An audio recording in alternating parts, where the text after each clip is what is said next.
Question देख लेते हैं। आज का क्वेश्चन है Q at school. Q at school. तो क्वेश्चन कुछ इस तरह है।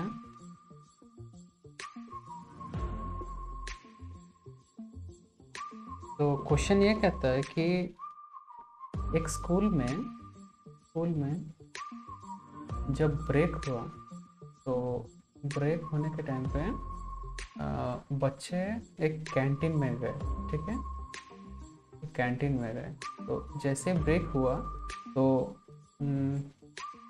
कुछ बच्चे कैंटीन में गए। तो कैंटीन में जैसे ही एक एक करके गए तो सबसे पहले एक बॉय गया, एक गर्ल गया। ऐसे करते करते वो लोग लाइन में लग गए। ऐसे करते करते वो लोग एक लाइन में लग गए।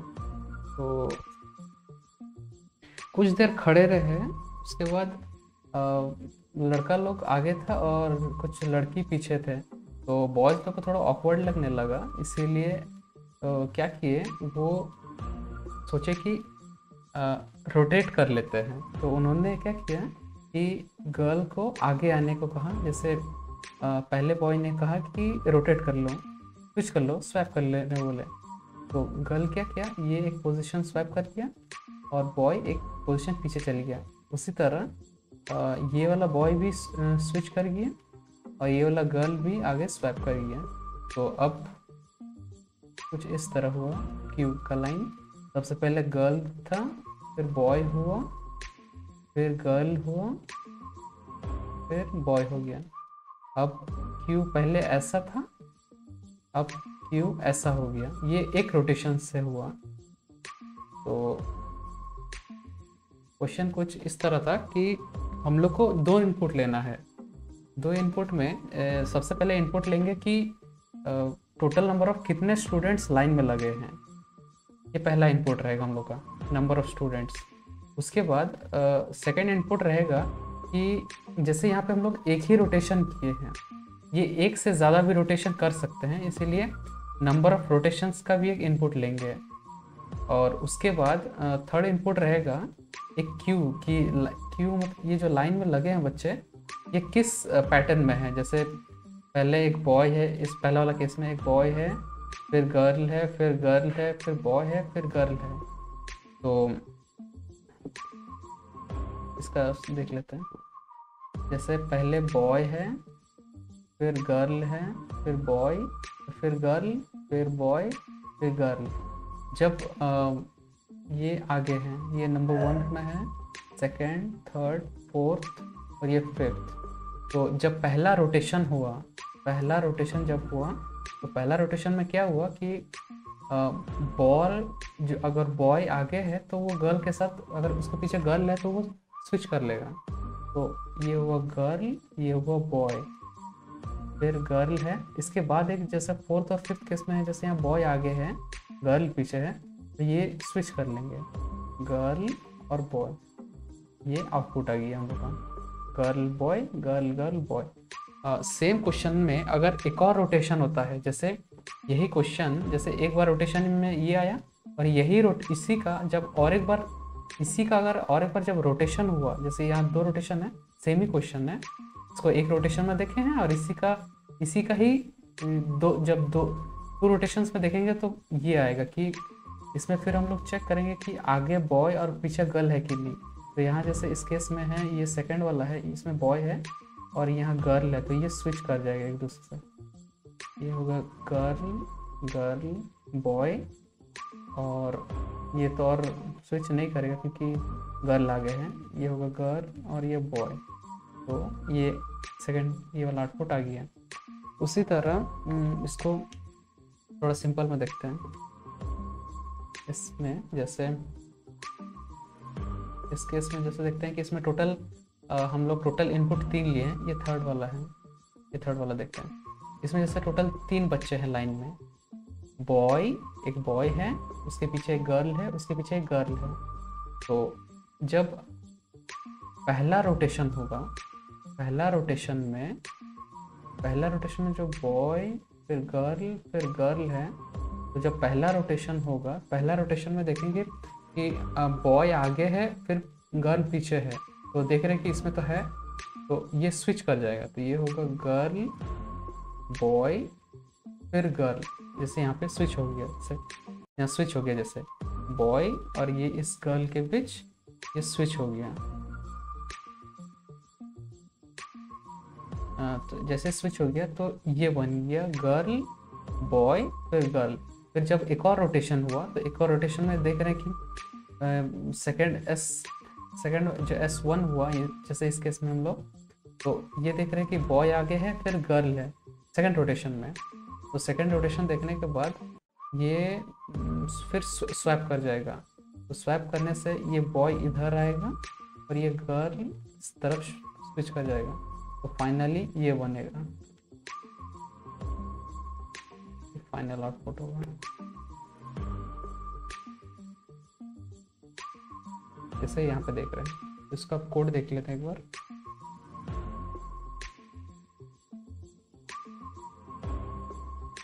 सबसे पहले एक इनपुट लेंगे, सबसे पहले दो इनपुट लेंगे इंटीजर में, इंट एक n ले लेते हैं और एक t ले लेते हैं, इसको cin करते हैं, n और t। अब q को इनपुट करने के लिए इसको स्ट्रिंग में लेंगे, स्ट्रिंग s ले लेते हैं, in s, ठीक। अब इसको हम लोग लूप चलाएंगे। लूप में जैसे फॉर लूप लेंगे, फॉर लूप में हम लोग क्या करेंगे कि हमें सबसे पहले जानना होगा कि पहले कितना रोटेशन है। सबसे पहले रोटेशन कितना है, रोटेशन के बाद हम लोग उसके अंदर लूप चलाएंगे। तो सबसे पहला लूप हम लोग का होगा रोटेशन का लूप होगा पहले। तो सबसे पहले होगा int i is equal to 0, i less than t। इसके मतलब रोटेशन जितना होगा उसके अंडर में हम लोग स्विचिंग करेंगे, i प्लस प्लस, ठीक। अब फॉर लूप में एक और लूप लेंगे, int j is equal to 0 से स्टार्ट करेंगे, j लेस देन n-1 होगा, j प्लस प्लस। इसमें हम लोग देखेंगे if S J is equal to अगर b है, अगर पहला वाला जो हम लोग लेंगे अगर वो b है, अगर आगे b है एंड उसके जस्ट पीछे वाला, तो पीछे वाला के लिए हम लोग नेक्स्ट पोजीशन वाला xj प्लस 1 देख सकते हैं, इज इक्वल टू अगर g हुआ, गर्ल हुआ, तो हम लोग स्वैप कर लेंगे उसको, स्वैप एस जे और एस जे प्लस 1 के बीच स्वैप कर लेंगे। उसके बाद एक और चीज़ इसमें इम्पोर्टेंट ध्यान रखने वाली बात है कि जब हम लोग स्वैपिंग करेंगे, जैसे इसमें भी देखते हैं बी बॉय गर्ल, ठीक। तो सबसे पहले जब हम जैसे यहाँ पे n का वैल्यू होगा, नंबर ऑफ स्टूडेंट्स है 5, तो यहाँ n 5 हुआ, और t यहाँ जैसे हम लोग जैसे यहाँ पर रोटेशन 1 है तो यहाँ 1 लिए, ठीक, 1 ले लिए। तो सबसे पहले हम लोग रोटेशन के अंडर जाएंगे। तो सबसे पहले लूप में हम लोग i इज इक्वल टू ये i का वैल्यू यहाँ पे ये 1 हुआ, ठीक। तो यहाँ i 1 नहीं, मतलब t इज इक्वल टू 1 होगा, t इज इक्वल टू 1 रहेगा। तो सबसे पहला कंडीशन में i इज इक्वल टू 0 से स्टार्ट हुआ, ठीक। 0 से जैसे ये अंदर गया, फिर ये अंदर वाला j वाला लूप में जाएगा, j में फिर j इज इक्वल टू जब 0 हुआ तो ये 0 के अंदर क्या करेगा, फिर ये देखेगा कि n-1 है, ठीक है। n-1 में कंडीशन सही है क्योंकि n है 5, तो 5 माइनस, ये भी कंडीशन ठीक है, ये ठीक है। अब इसके अंदर जब कंडीशन ठीक है तो हम लोग इफ़ लूप चेक करेंगे कि इफ़ वाला कंडीशन ठीक है कि नहीं। इफ़ में कहता है कि अगर एस जे, तो अभी j का कंडीशन 0 है, s 0 अगर बी है तो पहला वाला तो हम लोग को 0 ले रहे हैं, तो बी है, ठीक है, ये तो करेक्ट कंडीशन पहला ठीक आ रहा है। And S J plus one means 0 plus 1 अगर जी है तो स्वैप कर लेंगे। तो इसमें तो जैसे ये हम लोग पहला ये हुआ पहला वाला, ये हुआ पहला वाला, ये दूसरा वाला, थर्ड एलिमेंट, ये फोर्थ एलिमेंट, और ये 1 2 3 4, राइट। तो इसमें देखते हैं कि हम लोग का पहला और दूसरा एलिमेंट, तो ये तो कंडीशन सही हो जा रहा है, तो हम लोग इसको स्वैप कर लेंगे। तो स्वैप करने के बाद ये कुछ इस तरह होगा कि जी बी जी बी जी, ये अभी कुछ इस तरह होगा। तो जैसे ही ये वाला स्वैप कर लेगा, स्वैप करने के बाद अगर इसको हम लोग फिर ये क्या करेगा ना, फिर ये फॉर लूप में जाएगा। फॉर लूप में जाने के बाद ये j इज इक्वल टू 1 हो जाएगा। तो जैसे ये 1 हो जाएगा तो यहाँ तो फिर ये कंडीशन देखेगा कि b इज इक्वल टू, मतलब ये s, इस टाइम एस आई का वैल्यू यहाँ s1 होगा। s1 में देखेगा ये तो b है, और ये s ये होगा 1 प्लस 1, ये होगा s2। तो s2 का वैल्यू तो g, ये तो सही आ रहा है, लेकिन हमें ये तो एक्चुअली ये अननेसेसरी स्वैप हो जाएगा, हमें ये स्वैप नहीं करना है, हमें एक ही बार स्वैप करना है। इसीलिए हम लोग क्या करेंगे, यहाँ पे जे प्लस प्लस एक स्किप कर देंगे, कि जो एक बार स्विच हो गया है उसको स्किप करके उसके अगला एलिमेंट हम लोग देखेंगे। तो इसमें जैसे boy girl girl boy girl, इसमें क्या होगा कि जब ये पहला स्विच हो जाएगा, जब i इज इक्वल टू 0 लेके हम लोग और j इज इक्वल टू 0 लेंगे, तब पहला स्विच कर जाएगा। पहला स्विच में होगा गर्ल बॉय गर्ल। तो जब ये हम लोग j प्लस प्लस करेंगे तो इस टाइम क्या होगा कि जैसे ही प्लस प्लस करेंगे तो ये प्लस 1 हो जाएगा, यहाँ पे प्लस 1 होगा, और उसके बाद यहाँ पे जो कंडीशन है ना, इससे पहले जो जे का जो यहाँ फॉर लूप चला है, ये भी इसको प्लस 1 कर देगा। तो ये अब क्या करेगा, j प्लस 2 हो जाएगा। तो ये एक्चुअली क्या करेगा, ये दोनों को स्किप कर जाएगा, और ये नेक्स्ट वाला थर्ड वाला को ये सिलेक्ट करेगा। इससे क्या होगा कि जो एक बार स्विच हो चुका है वो दोबारा फिर से स्वैप ना कर दे, इसीलिए हम लोग उसको स्किप कर देंगे इसमें। और उसके बाद फिर हम लोग इसको लूप को कंटिन्यू करेंगे। जैसे j इज इक्वल टू, यहाँ पे अभी j इज इक्वल टू 2 हो गया एक्चुअली। तो j जब यहाँ 2 हो गया है, j यहाँ जैसे प्लस 1 है एक्चुअली, यहाँ j is equal two plus 2 हो चुका है। तो अब देखेंगे कि s2, तो s2 है हम लोग का ये वाला, s2 है, s2 ये वाला 0 1 2 3 4, s2 है यहाँ पे g, और s2 प्लस 1 ये है b। तो ये कंडीशन तो नहीं बैठ रहा है, इफ कंडीशन गलत हो रहा है, तो ये वापस फिर फॉर लूप में जाएगा। तो इस बार स्वैप नहीं होगी, इस बार प्लस और इंक्रीमेंट नहीं होगा, क्योंकि ये इफ के अंदर गया ही नहीं अब तक, इसीलिए ये प्लस 2 के बाद j का वैल्यू जो 2 था, अब j का वैल्यू 3 हो जाएगा, j इज इक्वल टू 3 हो जाएगा। 3 में क्या करेगा, 3 में ये चेक करेगा कि एस जे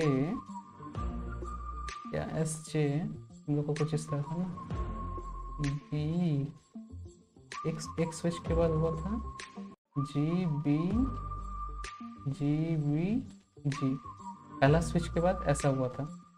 तो ये टोटली पूरा स्विच नहीं हुआ था, ये कंटिन्यू लूप चल ही रहा है, एक रोटेशन अब तक कंप्लीट नहीं हुआ है। तो पहला स्विच में है, ये तो पहला स्विच हो चुका है, ठीक है पहला, लेकिन रोटेशन नहीं हुआ पूरा, ये रोटेशन अभी भी कंप्लीट होना बाकी है।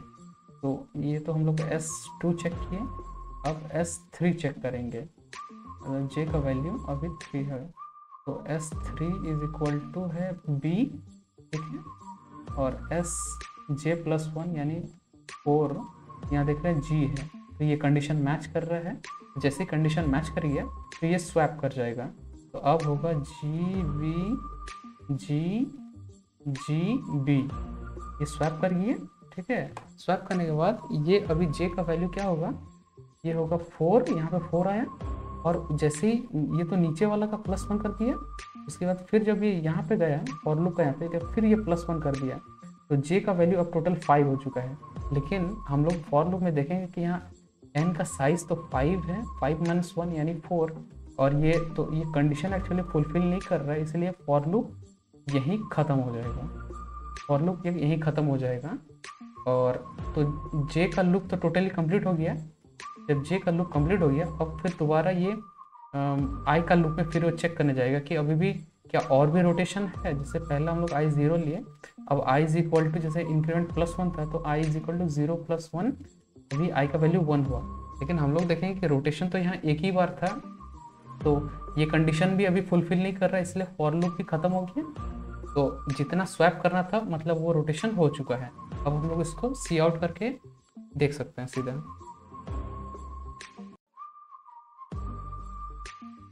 सी आउट,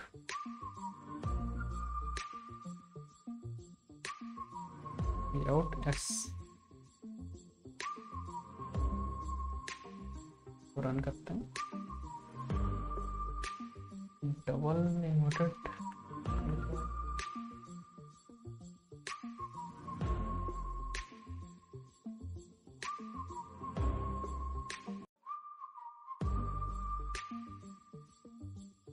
वही इशू था। इसको रन करते हैं। जैसे 5 लिए, नंबर ऑफ स्टूडेंट्स 5 और नंबर ऑफ रोटेशंस 1, और क्यू का टाइप पैटर्न दे दिए हैं, बॉय है, गर्ल गर्ल बॉय गर्ल। इसको आउटपुट देंगे girl boy girl girl boy. ठीक है, इसका 2 रोटेशन वाला देख लेते हैं, एक तो 4th वाला देख लेते हैं, 3 2, और क्यू है बी जी जी, तो जी जी बी। ठीक है, इसको सबमिट करके देख लेते हैं।